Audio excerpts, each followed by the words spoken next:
कि नोबेल पुरस्कार जो है, आप जानते हैं कि नोबेल पुरस्कार जो है ये एल्फ्रेड नोबेल जो एक साइंटिस्ट थे, इनके नाम पर इस पुरस्कार का शुरुआत की गई। थोड़ा इंफॉर्मेशन और देखते हैं। अब क्या है कि 1901 से इनका जब डेथ हुआ था, ठीक है, इन्होंने निर्माण किया था डायनामाइट का। जब इन्होंने डायनामाइट का निर्माण किया था तो इनके बारे में छपा था कि मौत का सौदागर, कि जो व्यक्ति के निर्माण से दुनिया का अंत हो सकता है, वैसा इनको संज्ञा दिया गया था। तो बाद में इनको रियलाइज हुआ कि इन्होंने डायनामाइट का निर्माण करके बड़ी गलती कर दी। इन्होंने निर्माण किया जहां से नोबेल पुरस्कार विजेताओं को हर वर्ष नोबेल पुरस्कार दिया जाने लग गया, अलग अलग क्षेत्रों में, जैसे फिजिक्स में, केमिस्ट्री में, मेडिकल में, चाहे नोबेल पीस पुरस्कार हुआ लिटरेचर में, या फिर बाद में इकोनॉमिक्स में, ऐसा कैटेगरी में नोबेल पुरस्कार दिया जाने लग गया। लेकिन जो हमारे प्रीलिम्स के लिए, एग्जाम के लिए जरूरी है, वो सबसे जरूरी क्या है कि नोबेल पुरस्कार 2025 में किन किन व्यक्तियों को और किन किन क्षेत्रों में मिला और क्या क्या वजह से मिला, कौन कौन से कारण से इनको नोबेल पुरस्कार मिला। तो एक नॉर्मल इंफॉर्मेशन देखते हैं कि 1901 से इसकी शुरुआत होती है। 1901 से ये एल्फ्रेड नोबेल जो है स्वीडन के एक रसायन विज्ञान केमिस्ट थे। ये केमिस्ट थे कहाँ के? स्वीडन के। बस इनके बारे में इतना ही इंफॉर्मेशन रखिए आप।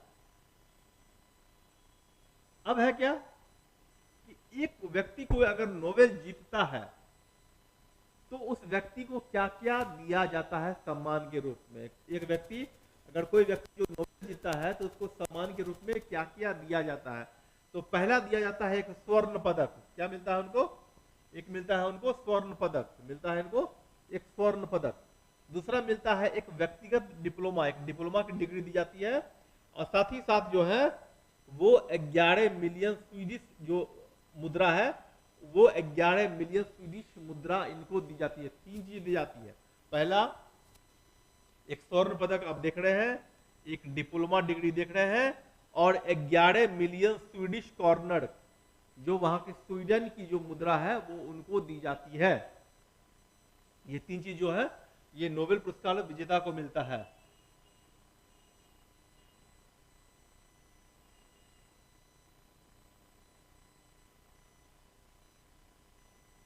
अब नोबेल पुरस्कार जो है वो देखते हैं वो किन किन क्षेत्रों में दी जाती है। नोबेल पुरस्कार को जो संस्था है वो किन किन क्षेत्रों में देती है। तो पहले जो क्षेत्र है वो है भौतिकी, मतलब फिजिक्स में मिलता है। दूसरा मिलता है इकोनॉमिक्स में। इकोनॉमिक्स में जो है वो सबसे लास्ट में जोड़ा गया, वो 1968 से शुरुआत हुआ था। इसकी शुरुआत जो है ये 1968 से हुई थी। इससे पहले इकोनॉमिक्स में नोबेल पुरस्कार नहीं मिलता था। फिर तीसरा जो मिलता है वो पीस के लिए, शांति पुरस्कार मिलता है। चौथा जो है वो दिया जाता है रसायन विज्ञान में, केमिस्ट्री के लिए दिया जाता है। और उसके बाद दिया जाता है चिकित्सा के लिए, मेडिसिन के लिए दिया जाता है। और साथ ही साथ लिटरेचर के लिए, साहित्य के लिए दिया जाता है नोबेल पुरस्कार।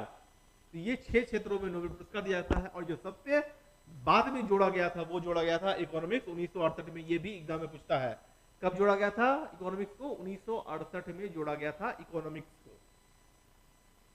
अब देखते हैं आगे।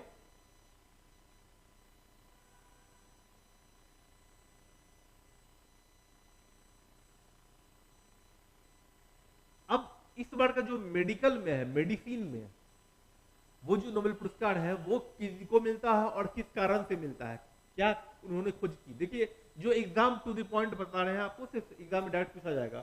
तो चिकित्सा 2025 को जो है वो मिला है शरीर के आंतरिक युद्ध को रोकने के लिए, शरीर में जो आंतरिक युद्ध चलता है उसकी खोज के लिए इनको मिला है। और किनको मिला है? तो ये नाम आप देख रहे हैं, मैरी ए ब्रुकनोव, फ्रेक रैमडेसेल और सिमोन सागागुची। इनको मिला है इस बार का चिकित्सा में नोबेल पुरस्कार, मेडिसिन में नोबेल पुरस्कार मिला है। और क्या चीज के खोज के मिला है? तो इन्होंने खोजा है परिधीय प्रतिरक्षा सहिष्णुता, पेरिफेरल इम्यून टॉलरेंस और नियामक टी कोशिकाएं की खोज की है। ये नाम आप याद रखिएगा। बहुत सारा जो साइंस का टर्म्स है वो आपको पता नहीं होगा कि एग्जैक्ट इसका मीनिंग क्या है, लेकिन आप इतना याद रखिएगा तो आप एग्जाम में आप क्वेश्चन सही करके आइएगा। नाम याद रखिएगा किनको मिला है और किस लिए मिला है, क्या खोजे है मेडिसिन में। अब आते हैं हम अगले।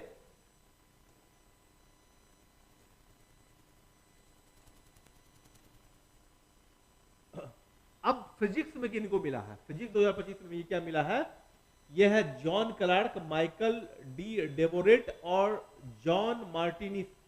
इनको मिला है किस चीज के खोज के लिए, तो इनको मिला है एक विद्युत सर्किट में स्थूल quantum mechanical tunnelling, macroscopic quantum mechanical tunnelling और ऊर्जा परमाणुकरण की खोज के लिए इनको मिला है फिजिक्स का नोबेल पुरस्कार। ये व्यक्ति 3 व्यक्ति हैं, इन तीनों को मिला है संयुक्त रूप से, तीनों को मिला है संयुक्त रूप से। ये देखिए नाम याद रखिएगा, थोड़ा सा टफ लगता है नाम क्योंकि ये इंडियंस नहीं है, तो आप थोड़ा सा आपको टफ याद करना, लेकिन नाम याद रखिएगा। अब देखते हैं अब मिला है नोबेल पुरस्कार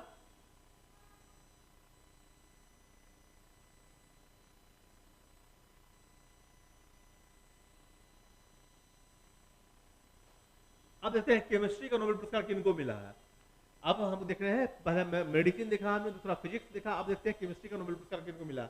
तो केमिस्ट्री का नोबेल पुरस्कार मिला है वो पर्यावरण को बचाने वाला आणविक स्पंज विजेता जो है सुसुमु किटागावा, रिचर्ड रॉबसन और ओमर याची को मिला है।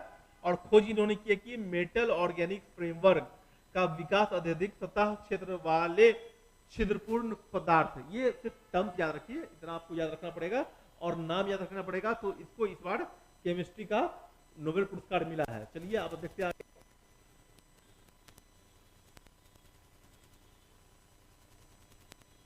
अब आता है साहित्य का, लिटरेचर का नोबेल पुरस्कार किनको मिला। तो लिटरेचर का नोबेल पुरस्कार जो है विजेता है लैस्लो, इनको मिला है। तो एपोकैलिप्स के लेखक ये है, क्या है, लिटरेचर का नोबेल पुरस्कार जो मिला है। ये बुक जो पुस्तिका है वो क्या है, पुस्तिका का नाम क्या है, एपोकैलिप्स के लेखक जो है इनको मिला है। उसका के रूप में प्रसिद्ध उनकी सघन और दार्शनिक गद्य रचनाएं जो पतन के कगार पर खड़ी मानवता का अन्वेषण करती है, ये लिटरेचर में इनको मिला है। ये एक ही व्यक्ति है, इनको लिटरेचर का नोबेल पुरस्कार दिया गया है। अब आगे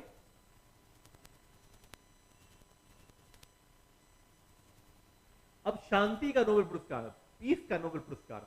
तो पीस का जो नोबेल पुरस्कार है वो वेनेजुएला की जो है मैरिया कोरोना को मिला है, मैरिया कोरिना को मिला है नोबेल पुरस्कार वेनेजुएला की जो है।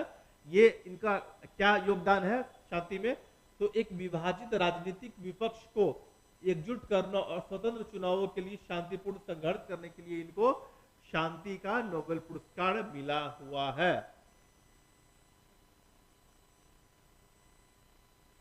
अब देखते हैं इकोनॉमिक्स में नोबेल पुरस्कार किसको मिला है। तो इकोनॉमिक्स में हम देखते हैं तो ये नोबेल पुरस्कार मिला हुआ इस बार का 2025 का, वो मिला हुआ जोएल मोकीर को। जोएल मोकीर को क्या किस लिए मिला है, तकनीकी प्रगति के माध्यम से निरंतर विकास के लिए आवश्यक शर्तें, स्ट्रक्चरल कंडीशंस के लिए इनको मिला है। विजेता में 2 लोग और भी शामिल है, वो है मतलब उनको भी मिला है और 2 लोग एक साथ मिला है, वो है फिलिप अगेन और पीटर हॉविट को मिला है। वो रचनात्मक विनाश, क्रिएटिव डिस्ट्रक्शन के कैसे नए नवाचार पुराने उत्पादों की जगह लेकर दीर्घकालिक विकास को गति देते हैं, इन पर इनको इकोनॉमिक्स का नोबेल पुरस्कार दिया गया है। तो अलग अलग क्षेत्रों में 6 क्षेत्रों में अलग अलग नोबेल पुरस्कार दिया जाता है और जो सबसे नया नोबेल पुरस्कार है वो 1968 का इकोनॉमिक्स में दिया जाने वाला है। चलिए आप देखते हैं इसको एक बार फिर से हम। तो आपने देखा कि नोबेल पुरस्कार जो है वो चिकित्सा में, रसायन में, भौतिकी में, शांति में, साहित्य में और अर्थशास्त्र में दिया जाता है। अलग अलग सेक्टर में, अलग अलग क्षेत्रों में नोबेल पुरस्कार जो है वो दिया जाता है। और 2025 में भी अलग अलग चीज के लिए नोबेल पुरस्कार दिया गया है, चाहे शांति के लिए, चाहे रसायन के लिए, चाहे विज्ञान के लिए, चाहे मेडिकल साइंस के लिए, चाहे फिजिक्स के लिए।